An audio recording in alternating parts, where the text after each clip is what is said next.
اعوذ باللہ من الشیطان الرجیم بسم اللہ الرحمن الرحیم۔ ہم اپنے تمام ناظرین کو خوش آمدید کہتے ہیں اپنے یوٹیوب چینل وظائف اور اسلام پہ۔ ناظرین، آج کا ہمارا موضوع حضرت آرمیہ علیہ السلام، قوم بنی اسرائیل اور بخت نصر بادشاہ۔ بنی اسرائیل اللہ پاک کی ایک ایسی نافرمان قوم تھی جن کی طرف اللہ پاک نے سب سے زیادہ نبی اور پیغمبر بھیجے، مگر یہ قوم ایمان نہیں لائی۔ وقتاً فوقتاً اس قوم پر اللہ تعالیٰ کے عذاب مسلط ہوتے رہے، کبھی آسمانی آفات کی صورت میں تو کبھی بادشاہوں کی صورت میں۔ آج کا ہمارا واقعہ کہ کیسے بخت نصر بادشاہ نے قوم بنی اسرائیل پر حملہ کیا، حضرت آرمیہ علیہ السلام کیسے اسرائیل کی طرف پیغام بھیجا، تو اس وقت ان میں بڑے بڑے حادثات رونما ہو چکے تھے اور وہ نافرمانیوں میں مبتلا ہو چکے تھے کہ حتیٰ انہوں نے انبیاء علیہ السلام کو بھی قتل کیا۔ تو بخت نصر بادشاہ نے ان کو فتح کرنے کا ارادہ کیا اور اللہ تعالیٰ نے بھی اس کے دل میں ان پر حملہ کرنے کی بات ڈال دی۔ اللہ تعالیٰ اس کے ذریعے ان سے انتقام لینا چاہتا تھا۔ اللہ تعالیٰ نے نبی علیہ السلام کی طرف وحی بھیجی کہ مجھے قوم بنی اسرائیل کو ہلاک کر کے انتقام لینا ہے، لہٰذا بیت المقدس میں ٹھہر جائیں، آپ کے پاس میری وحی اور حکم نازل ہوتا رہے گا۔ حضرت آرمیہ علیہ السلام کھڑے ہوئے، انہوں نے اپنے کپڑے پھاڑ دیے، اپنی سر پر مٹی ڈال دی اور کہا، اے پروردگار، میں چاہتا ہوں کہ میری ماں مجھے جنم نہ دیتی، کیونکہ تو نے مجھے بنی اسرائیل کے انبیاء میں آخری بنایا اور اس کی آبادی میں بنی اسرائیل کی تباہی میری وجہ سے ہوگی۔ اللہ تعالیٰ نے فرمایا، اپنا سر سجدے سے اٹھا۔ آپ نے سر اٹھایا اور روتے ہوئے عرض کی، اے اللہ، تو ان پر کس کو مسلط کرے گا؟ اللہ پاک نے فرمایا کہ آگ کے پجاریوں کو، جو میری سزا سے نہیں ڈریں گے۔ اے آرمیہ، کھڑا ہو اور میری وحی سن، میں تجھے تیری اور بنی اسرائیل کی خبر دیتا ہوں۔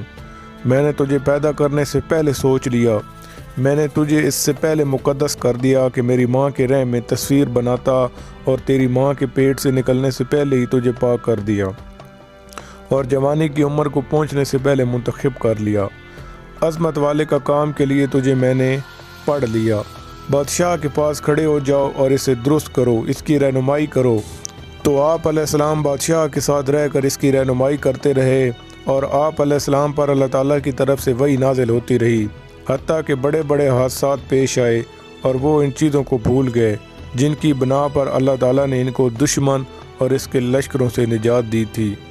جب آرمیہ علیہ السلام نے ان کو اللہ کا پیغام سنایا اور انہوں نے جب اللہ تعالیٰ کی سزا اور وعید سنی، تو اس کے باوجود انہوں نے نافرمانی کی، ان کی تکذیب کی اور انہیں تنگ کرنا شروع کر دیا۔ کہتا ہے، تم جھوٹے ہو، تم نے اللہ پر بہتان لگایا ہے۔ کیا اللہ تعالیٰ زمین کو عبادت اور وحدانیت سے خالی چھوڑ دے گا؟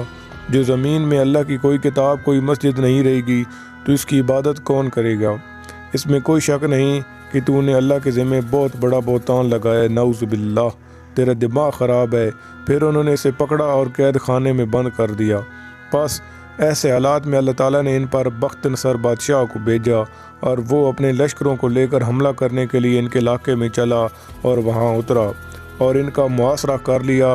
اس کے متعلق اللہ تعالیٰ نے ارشاد فرمایا کہ وہ گھروں میں گھس گئے۔ جب ان کے محاصرے کی مدت طویل ہو گئی تو انہوں نے اپنے آپ کو دشمن کے حوالے کر دیا اور دروازے کھول دیے۔ دشمن کے لشکر گلی گلی اور کوچے کوچے میں آ گھسے۔ پھر بخت نصر بادشاہ نے ان میں جہالیت کا حکم نافذ کر دیا اور ظالم بادشاہوں جیسے ان کے ساتھ سلوک کیا، اور ان میں سے ایک تائی کو قتل کر دیا اور بوڑھے بزرگوں عورتوں کو چھوڑ دیا۔ پھر انہوں نے اپنے گھوڑوں کے ساتھ ان کی لاشوں کو روند ڈالا، بیت المقدس کو بھی شہید کر دیا، بچوں کو ہانک کر ساتھ لے گئے اور عورتوں کو ننگا کر کے بازاروں میں کھڑا کر دیا۔ لڑائی کے قابل لوگوں کو قتل کر دیا کہ لوگوں کو تباہ و برباد کر دیا۔ مساجد کو گرا دی، اور جب وہ فارغ ہو کے واپس جانے لگے تو اس نے تمام دولت لوٹ لی۔ ان کا ایک ساتھی ان کو آنے والے اس قسم کے خیالات کا بتایا کرتا تھا۔ بخت نصر کے حکم سے حضرت آرمیہ علیہ السلام کو قید خانے سے نکالا گیا اور پوچھا گیا تھا کہ کیا تو واقعی ان کو آنے والے حادثات سے ڈراتا تھا؟ انہوں نے جواب دیا، جی ہاں۔ بخت نصر نے پوچھا، تجھے اس کا علم کیسے ہوا؟